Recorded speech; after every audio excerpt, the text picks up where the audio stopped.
Hey everyone, Rick here, and today I'm going to go ahead and show you on how to prepare your USB drive to go ahead and update your Dodge Dart radio.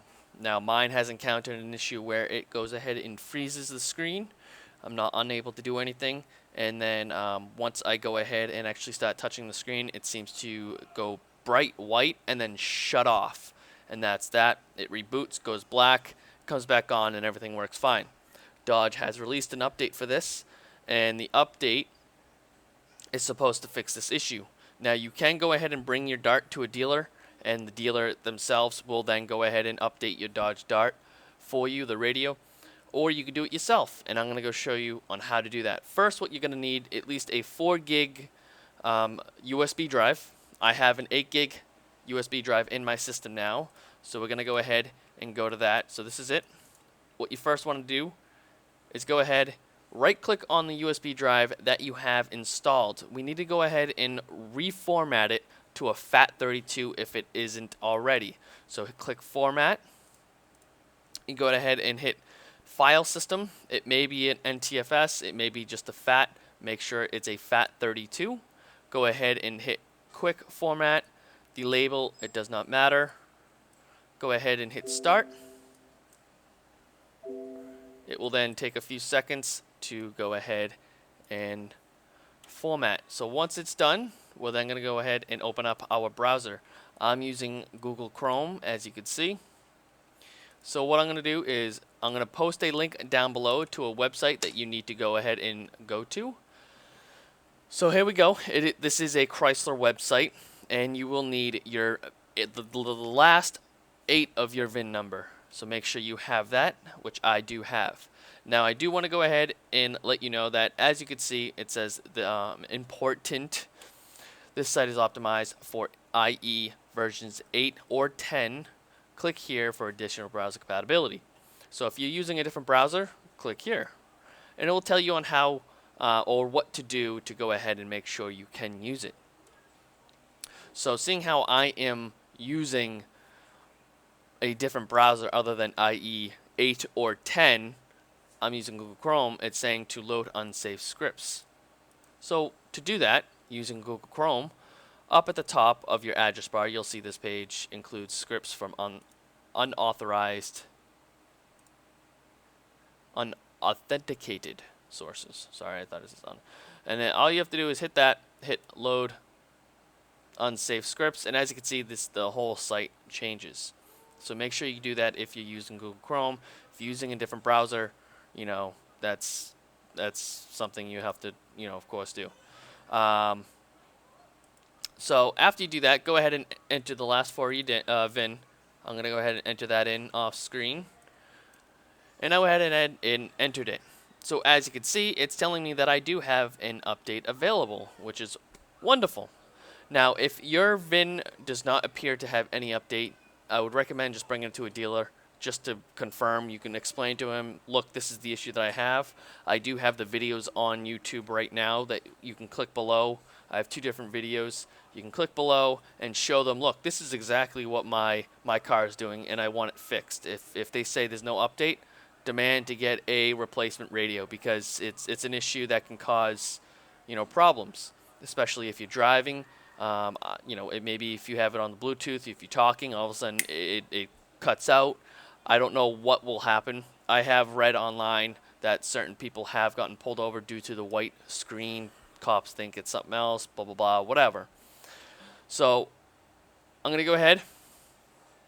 And this is a 2014 Dodge Dart. This will also be the same for a 2013 Dodge Dart as well. So we're going to go ahead and hit the plus sign. The plus sign will then go ahead and tell me that the release date of this update was 7/3/2014, which is recent. Not bad. Okay, how did you hear about this site? Well, I heard about this site on an amazing Dodge Dart forum, which I'll go ahead and link below. So go ahead and sign up to that forum for, if you're a new Dodge Dart owner, I'd recommend going to this forum. Check it out. They're awesome. If you have any questions in regards to anything, go ahead and, of course, read the rules before posting. But you can post, you can search, you do whatever. And like I said, I'll leave a link below. So we're just going to go social media right here. And then we're going to pick Windows. This is a Windows that I'm using it on a Mac. I do not have a Mac. I do not like Mac. So I'm not going to be doing a version of Mac for this. So, alright, so after you do that, we're going to go ahead and hit Download Uconnect System Software. So as you can see, it's going to go ahead and go through a tutorial on what you're going to need and what you're going to need to do. So you're going to have to go ahead and download and install a piece of software that they need for this to run. So we're going to go ahead and do that. Just hit next, next, next, next. Tutorial complete. Download the installer. So we're going to go ahead and do that. It takes a few seconds to download depending on your internet speed in your computer. Go ahead and hit open. Hit I agree, hit next. So after this is done installing, it may pop up or may not depending on your system. It may say, okay, this needs to connect to the internet. Go ahead and hit yes. It's going to be a firewall. So just go ahead and hit yes for that. So after it's done installing, as you can see right off the bat, it says browse from folder.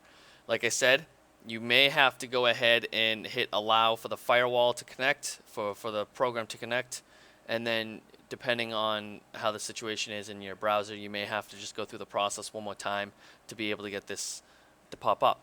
So once you go ahead and hit that, as you can see, it wants to go ahead and download a file in the back. So we're going to go ahead and download it right to the desktop. We'll take this off to the side. It's still doing what it needs to. So download complete. Go ahead and hit OK. So it brings you directly to the site. This, installed. You can just hit close out of that. So the file has now gone ahead and downloaded. As you can see, that's the installer. It's still running in the background, so we'll move that off to the side. So this is the file that you're going to need. It's a compressed file. It's by a program called 7-Zip. So what you're going to want to do is just double click on it, and it's going to want to extract it. The directions say go ahead and go to my computer and then go to the USB drive and hit OK, hit extract. Depending on the speed of your computer, it may take a few seconds, it may take a few minutes. It shouldn't take all that long though, because it's not a very big file.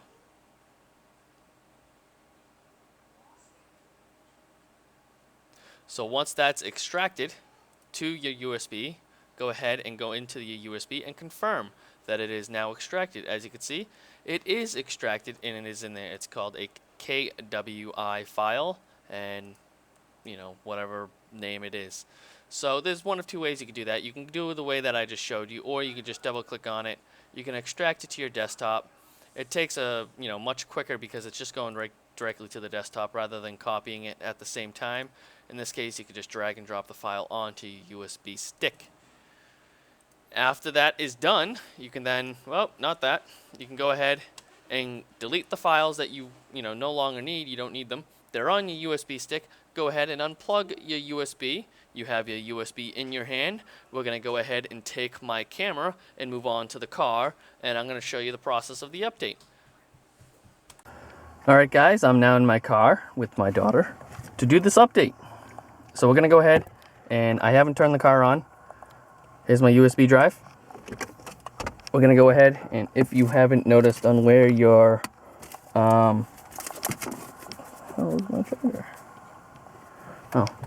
if you haven't noticed where your USB drive is, it is in your center console. So I'm going to go ahead and plug my USB drive in. So now it's in. I'm going to go ahead and shut this. I'm going to go ahead and set this up. It's my tripod right in the center. And we'll go ahead and zoom in on the screen. There we go. That looks about good. I'm going to go ahead and now turn the car on. I have a key.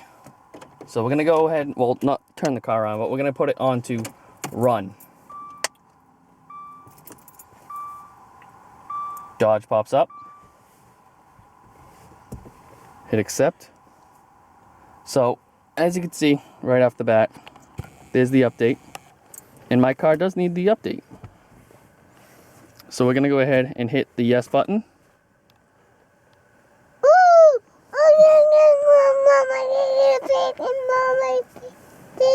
And that's my daughter talking. Sorry for that.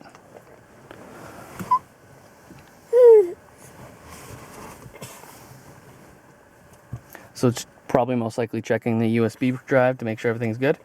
And there it goes. So I'm gonna go ahead and let this reflash.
Okay guys, the update has finished.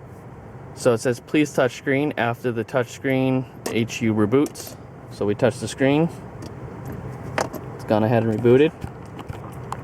So the directions say, of course, okay, as you can see, the passenger side and driver side were both grayed out to do the heated seats. So I'm gonna go ahead and shut the car off. So as you can see, it does say that it has the update now. So we're gonna go ahead and shut the car off and let it go from there. I'll open the door, shut the car door. I'm gonna go ahead and take the USB drive out. USB drive is now in my hand. My daughter has the keys. So we'll give it a minute or so. It should be off actually right now because once you open the door, it shuts everything off. So we'll go ahead and now start the car. I'm gonna start the car.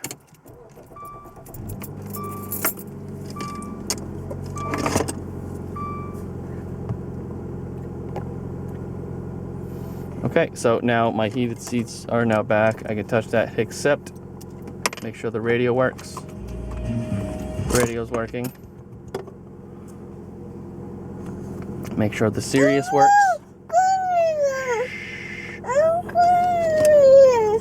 You're sitting on it.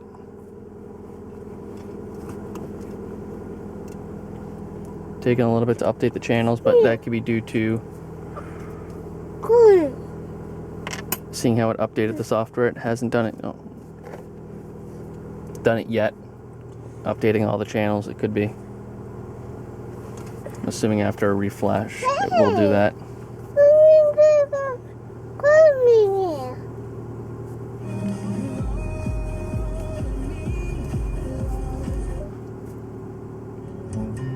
There we go. Player. The CD drive. CD drive works. I do have Bluetooth, but my phone's not on me. Make sure controls work.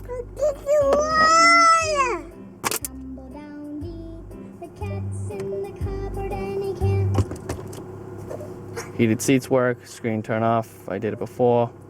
Climate on. Let's go ahead and turn the climate on.